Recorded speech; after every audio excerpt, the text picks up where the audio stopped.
नारा लगाएंगे, भारत माता की जय, भारत माता की जय, भारत माता की जय। इंडिया गठबंधन के प्रत्याशी और राज्यसभा में हमारे साथ सांसद रहे भाई सुशील गुप्ता जी, आम आदमी पार्टी के वरिष्ठ उपाध्यक्ष भाई अनुराग ढांडा जी, पार्टी के जिलाध्यक्ष और पार्टी के सभी कार्यकर्ता साथियों, बुजुर्गों, नौजवान दोस्तों, माताओं, बहनों, साथियों, जब भी मैं हरियाणा आता हूं तो मुझे अन्ना आंदोलन की याद आती है। अन्ना आंदोलन जिसने पूरे देश को जगाया, अन्ना आंदोलन जिसने पूरे देश को खड़ा किया, उस आंदोलन में सबसे बड़ी भूमिका अगर किसी राज्य की थी तो हरियाणा के लोगों की थी। हरियाणा के लोगों ने उस आंदोलन में बहुत बढ़ चढ़ के हिस्सा लिया था। आज भी मैं जिस गांव में जा रहा हूं, लोग मिलते हैं, कहते हैं अन्ना आंदोलन में आपके साथ था। क्यों थे अन्ना आंदोलन में आप साथ? आप अन्ना आंदोलन में इसलिए साथ थे कि आपको एक उम्मीद जगी थी। अन्ना हजारे जी से, अरविंद केजरीवाल जी से, आंदोलन को चलाने वाले लोगों से। कौन है अरविंद केजरीवाल, जिसने पूरे देश को जगाया, जिसने पूरे देश को खड़ा किया? वो अरविंद केजरीवाल कहीं और का नहीं, आपके हरियाणा का लाल है, आपके हरियाणा का बेटा है, आपके हरियाणा का भाई है। आईआईटी में सिलेक्शन हुआ। आईआईटी में सिलेक्शन पाना कोई सामान्य बात नहीं होती, और उस जमाने में आईआईटी में एडमिशन पाना बहुत बड़ी बात होती थी। आईआईटी में अरविंद केजरीवाल का एडमिशन हुआ। पढ़ाई पूरी की तो आईआरएस की नौकरी दी, इनकम टैक्स के कमिश्नर बने। चाहते तो करोड़ों रुपए कमाते, बहुत बड़े बंगले में रहते, आराम से रहते पूरी जिंदगी, लेकिन उस इनकम टैक्स कमिश्नर की नौकरी को लात मार के अरविंद केजरीवाल जी ने देश सेवा का संकल्प लिया। बताओ लिया कि नहीं लिया?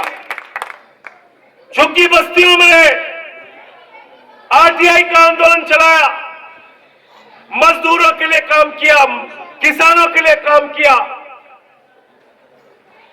और इतना ही नहीं, 2011 के अंदर आंदोलन किया। पहले 10 दिन का अनशन किया, फिर दिल्ली के अंदर बिजली के नाम पर हो रही धांधली के खिलाफ 15 दिन का अनशन किया, शुगर के मरीज होने के बावजूद। बताओ हिंदुस्तान में कौन सा नेता है? 15 दिन का अनशन किया। दिल्ली की जनता ने अरविंद केजरीवाल को पहली बार में मुख्यमंत्री बनाया 2013 में। मुख्यमंत्री बनने से पहले हम लोग चुनाव प्रचार में जाते थे, लोग हाथ पकड़ लेते थे झुग्गियों में। केजरीवाल साहब अपने बिजली का बिल चुकाने के लिए अपनी बीवी का गहना गिरवी रख दिया, घर की फ्रीज बेच दी। बिजली का बिल बहुत ज्यादा है, हमारा गुजारा नहीं होता, बच्चों की पढ़ाई नहीं हो पाती, दवाई नहीं हो पाती। मुख्यमंत्री बनने के 24 घंटे के अंदर अरविंद केजरीवाल ने दिल्ली के अंदर 200 यूनिट बिजली फ्री और 400 यूनिट बिजली आधे दाम पर दिया। बताओ क्या गुनाह किया उन्होंने? दिल्ली के अंदर सरकारी स्कूलों में मकड़ी के जाले लगे रहते थे। उन सरकारी स्कूलों में बच्चे काट पट्टी पे बैठ के पढ़ते थे, टॉयलेट का इंतजाम नहीं था बच्चियों के लिए। आज वही सरकारी स्कूल जाकर देखना, दिल्ली के अंदर आपके इसी हरियाणा के बेटे ने एयर कंडीशन कमरा उन्हीं बच्चों की पढ़ाई के लिए बनाया दिल्ली में। अरविंद केजरीवाल जिंदाबाद, अरविंद केजरीवाल मोहल्ला क्लिनिक बनाया, दवाएं फ्री मिलती हैं, 200 तरह की जांच फ्री होती है, बुजुर्गों के लिए तीर्थ यात्रा कराई, माताओं बहनों के लिए बस की यात्रा फ्री की, 1000 रुपए हर महीने आर्थिक सहायता देने की योजना लाई, फरिश्ते स्कीम लाई। कहा कि देश का किसी भी हिस्से का आदमी अगर उसका दिल्ली में एक्सीडेंट होगा तो उसको छोड़ के भागना मत, फरिश्ते बनना उसके लिए, अस्पताल में पहुंचाने का भी किराया हम देंगे और 50 लाख भी खर्चा होता है तो उसका इलाज हम कराएंगे। बताओ देश की एक सरकार जो ऐसा काम करती है। लेकिन ये मोदी जी को पसंद नहीं है, ये उनको अच्छा नहीं लगता। एक मुख्यमंत्री जो लोगों के लिए काम कर रहा है, आज कैसी हरियाणा का बेटा, वो उनको पसंद नहीं आता। फर्जी मामले में, पूरी तरीके से फर्जी मामले में पकड़ के केजरीवाल जी को जेल में डाल दिया। मनीष सिसोदिया शिक्षा मंत्री थे, उनको पकड़ के जेल में डाल दिया। सत्येंद्र जैन को पकड़ के जेल में डाल दिया। मुझे 6 महीने जेल में रखा, बार बार दबाव बनाते रहे, इनके आगे झुक जाऊं, इनके आगे झुक जाऊं, इनके आगे झुक जाऊं। मैंने कहा बेईमानो, पूरी जिंदगी जेल में रखोगे, तुम्हारे आगे झुकने वाला नहीं। आम आदमी पार्टी जिंदाबाद, आम आदमी पार्टी जिंदाबाद। लोकतंत्र में बहादुरी से राजनीति करेंगे जब तक जिंदा है, कायरों की तरफ पीठ दिखा के भागेंगे नहीं। हम आम आदमी पार्टी के लोग हैं, आंदोलन की कोख से पैदा हुए हैं। इसलिए हरियाणा के लोगों आपसे कहने के लिए आया हूं, आपका इतिहास बहादुरी का इतिहास है। जिस भी गांव में चले जाओ, एक बोर्ड लगा रहता है, एक गांव के आगे एक दरवाजा बना होता है, एक गेट बना होता है, उस गेट पे किसी न किसी शहीद का नाम लिखा होता है, कोई न कोई स्मारक स्थल होता है जहां इलाके के शहीदों का नाम लिखा होता है। क्या किया भारत के प्रधानमंत्री ने? हमारी भारत माता के साथ गद्दारी। अग्निवीर योजना, क्या है अग्निवीर योजना? आपने सोचा कभी? हमारा नौजवान हरियाणा का, पंजाब का, उत्तर प्रदेश का, बिहार का, राजस्थान का सुबह 4 बजे उठता है, परिश्रम करता है, दौड़ लगाता है, पहलवानी करता है, अपने शरीर को तैयार करता है कि जरूरत पड़ेगी तो भारत माता की रक्षा के लिए अपने प्राणों की आहुति दे देंगे। बताओ इससे बड़ी कुर्बानी, बताओ इससे बड़ी कुर्बानी क्या हो सकती है? हर गांव के अंदर आपको एक शहीद मिल जाएगा, एक शहीद का परिवार मिल जाएगा। कभी हमने पीछे नहीं देखा, देश की बात आई तो आगे बढ़ के लड़े, सब कुछ कुर्बान कर दिया। अग्निवीर 17 साल में जवान बनेगा, 21 साल में रिटायर हो जाएगा। बाप नौकरी करेगा, बेटा रिटायर हो जाएगा। है कोई योजना ऐसी दुनिया में? यह योजना लेके आए मोदी जी। मोदी जी अग्निवीर योजना लाकर भारत माता की सुरक्षा के साथ, भारत माता के साथ गद्दारी करने का काम किया है। मैं इस बात को कह रहा हूं, अगर आप मानते हो तो इस बार इनको सबक सिखाने का काम करना। अग्निवीर योजना इंडिया गठबंधन की सरकार बनने के बाद खत्म करेंगे और जैसे पहले जवानों की नौकरी होती थी वैसे ही जवानों की नौकरी होगी। जवान को धोखा दिया, कहते हैं हम राष्ट्रवादी हैं। कैसे राष्ट्रवादी हो आप? कहते हैं पहले पाकिस्तान के आगे हमारे लोग रोते थे। ऐसा प्रधानमंत्री अपने देश के ही लोगों की बेइज्जती करता रहता है, शर्म नहीं आती? कौन रोता था पाकिस्तान के सामने? बताओ कौन रोता था? हमारे देश के जवानों ने पाकिस्तान के 2 टुकड़े किए हैं। हमने पाकिस्तान के आगे कभी सर नहीं झुकाया। हम रोते नहीं थे, हम लड़ते थे, हम हराते थे। मोदी कहता है हम रोते थे। बताओ पाकिस्तान बांग्लादेश 2 टुकड़े किया कि नहीं किया? पाकिस्तान का किसने किया? हमारे जवानों ने किया, हमारे घर के बेटों ने किया, किसानों के बेटों ने किया, अपने प्राणों की आहुति देके किया। भारत के प्रधानमंत्री होकर आप उनकी शहादत का अपमान कर रहे हैं, कह रहे हैं हम रोते थे पाकिस्तान के आगे।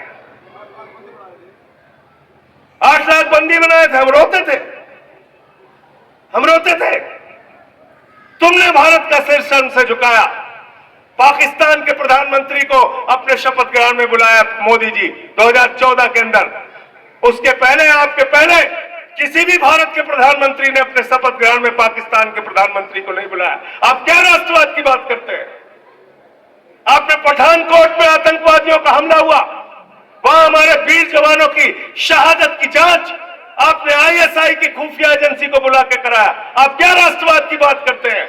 आप बिना बुलाए नवाज शरीफ के बर्थडे का केक काटने पाकिस्तान चले गए। आपसे राष्ट्रवाद हमें नहीं सीख रहा। हरियाणा के लोग, यूपी के लोग, उत्तर भारत के लोगों के रग रग में राष्ट्रवाद भरा है। मत सिखाओ हमें राष्ट्रवाद, नहीं सीखना राष्ट्रवाद तुमसे। राष्ट्रवाद की बात करते हैं, इसलिए मैं आपसे कहने के लिए आया हूं, जवानों को धोखा दिया। दूसरा नंबर आता है किसानों का। किसानों के खिलाफ 3 काला कानून लेके आए।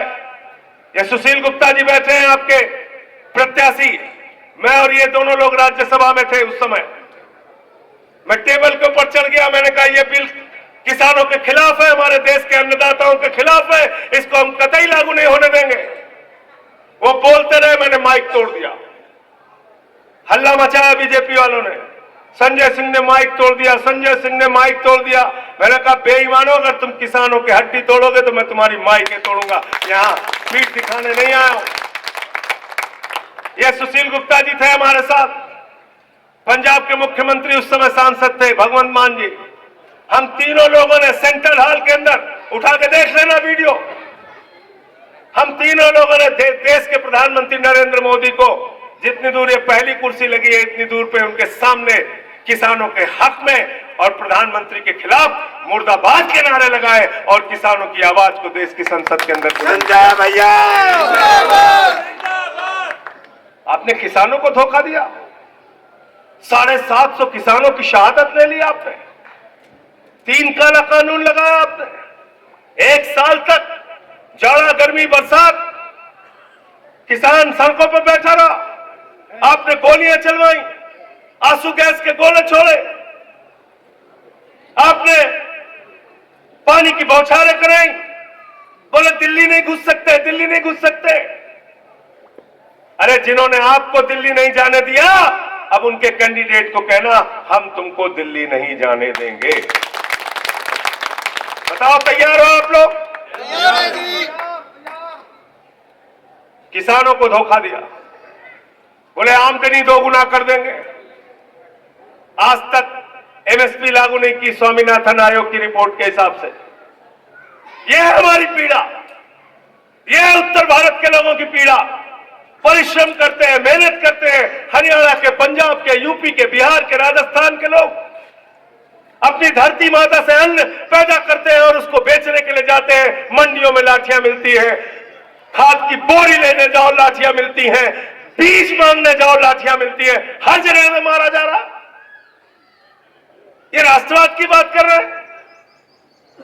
हमारी माताएं बहनें बैठी हैं, देश का प्रधानमंत्री कह रहा है इनका मंगलसूत्र लेके भाग जाएंगे कांग्रेस वाले। ऐसी बातें करते हो आप प्रधानमंत्री?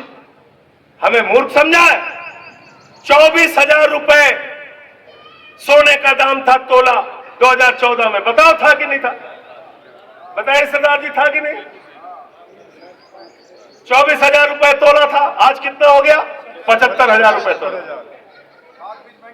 75,000 रुपए तोला। खाद महंगा, बीज महंगा, डीजल महंगा, पेट्रोल महंगा, दाल महंगी, महंगाई आसमान पे पहुंचा दिया। आप बताइए, 3 गुना ज्यादा सोने का दाम महंगा कर दिया। कह रहे हैं मंगलसूत्र लेके भाग जाएंगे। अरे मंगलसूत्र अगर महिलाओं का कोई लेके भागा है तो भारतीय जनता पार्टी लेके भागी है। बेलन लेके दौड़ा लेना इनको जब आए आपके बीच में। इसलिए आपसे कहने के लिए आया हूं, ये अनुराग ढांडा बैठे हुए हैं, क्या जरूरत थी? अच्छी खासी पत्रकारिता कर रहे थे, करते, नौकरी छोड़ के आ गए, गांव गांव घूम रहे, जगाने के लिए घूम रहे। तो मैं तो आपसे कहने के लिए आया हूं, हम लोगों ने तो संकल्प ले लिया है इस तानाशाह के खिलाफ लड़ेंगे और इसको हराएंगे। आपसे भी हाथ जोड़कर विनती करने आए हैं, इस लड़ाई में हमारा साथ है। आपके उस हरियाणा के बेटे को जिसने जाके दिल्ली में नाम किया, जिसने पूरे दुनिया में नाम किया, उसको 23 दिन तक इंसुलिन दवा नहीं दी गई। 23 दिन तक, 23 दिन तक हम लोगों ने हल्ला मचाया, तब जाकर उनको इंसुलिन की दवा दी गई। वो आदमी जो दिल्ली के बच्चों के लिए दवा का इंतजाम करता है, सोचिए कितने जालिम लोग हैं। झारखंड के मुख्यमंत्री को पकड़ के जेल में डाल दिया। इसलिए साथियों और दोस्तों, आपसे कहने के लिए आया हूं, आपसे विनती और प्रार्थना करने के लिए आया हूं, एक एक चीज याद करके जाना, हर जुल्म, हर जाति याद करके जाना, अपने बेटे का चेहरा याद करके जाना और उस खेत को याद करके जाना जहां पे हल चलाते हो, ट्रैक्टर चलाते हो, जहां से अनाज पैदा करते हो, कि उसी अनाज का दाम मांगने आप गए थे तो आपको लाठियों से पीटा गया था। 750 किसानों ने अपनी शहादत दी थी। ये सब कुछ अगर आपको याद रहेगा, ये जुल्म, ये जाति, ये तानाशाही याद रहेगी, तो इनको हराना याद रहेगा। और इनका जवाब सिर्फ वोट से दिया जा सकता है। लोकतंत्र में सबसे बड़ी ताकत आपके पास, और इसके बाद ये ताकत भी नहीं रहेगी। क्योंकि क्या कहते हैं अमित शाह, कहते हैं 50 साल राज करेंगे। कहते नहीं कहते हैं 50 साल राज करेंगे। इसका मतलब ये 24 का चुनाव अंतिम चुनाव है। बाबा साहब डॉक्टर भीमराव अंबेडकर जी ने संविधान लिखा जिसमें वोट की ताकत आपको दी। वो संविधान बदलने का काम करेंगे बीजेपी वाले और वोट की ताकत छीनने का काम करेंगे। बगैर चुनाव के सूरत में बीजेपी जीत गई। 10 विधायक बन गए अरुणाचल में बगैर चुनाव के। चंडीगढ़ में जीते हम थे, जिता दिया बीजेपी को। ये करेंगे ये लोग। तो इसलिए आप सबसे विनती करने के लिए आया हूं, सुशील गुप्ता जी का चुनाव निशान है झाड़ू। झाड़ू पे बटन दबा दीजिएगा और राजनीति की गंदगी को साफ कर दीजिएगा। झाड़ू बहुत काम की चीज है। घर की सफाई करनी हो तो क्या चाहिए? मोहल्ले की सफाई करनी हो तो क्या चाहिए? गांव की सफाई करनी हो क्या चाहिए? जिले की सफाई करनी हो क्या चाहिए? हरियाणा की सफाई करनी हो क्या चाहिए? देश की सफाई करनी हो तो क्या चाहिए? और किसी के दिमाग पे भूत सवार हो जाए तो उतारने के लिए क्या चाहिए? क्या चाहिए? देखियो ना, गांव में जब किसी को भूत सवार हो जाता है, 4 लोग उसको पकड़ के ले जाते हैं ओझा के पास। ओझा उसको मार झाड़ू, मार झाड़ू, मार झाड़ू, उसका भूत उतार देते हैं। तो भारतीय जनता पार्टी के दिमाग पर सत्ता का जो भूत सवार है, वो भूत आपको झाड़ू से उतारना है, झाड़ू पे बटन दबाना है, सुशील गुप्ता जी को जिताना है। बहुत बहुत शुक्रिया, बहुत बहुत धन्यवाद। इंकलाब जिंदाबाद।